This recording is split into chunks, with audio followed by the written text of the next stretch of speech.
ఇటువంటి లగ్జరీ కార్లలో జర్నీ చేసే వాళ్ళని మనం విఐపీలు అనుకుంటాం, అట్లా ట్రీట్ చేస్తాం.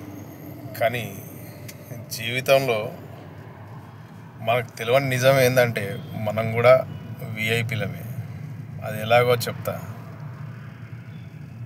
మొట్టమొదట విఐపీ అయ్యేది పుట్టినప్పుడు, రెండవసారి విఐపీ అయ్యేది పెళ్ళయ్యేటప్పుడు, మూడవసారి విఐపీ అయ్యేది తను చనిపోయినప్పుడు.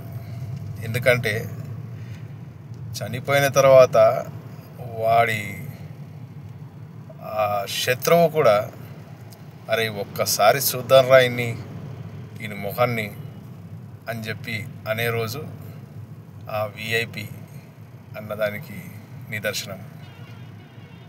ఇది సత్యం. మనం కూడా విఐపీలమే.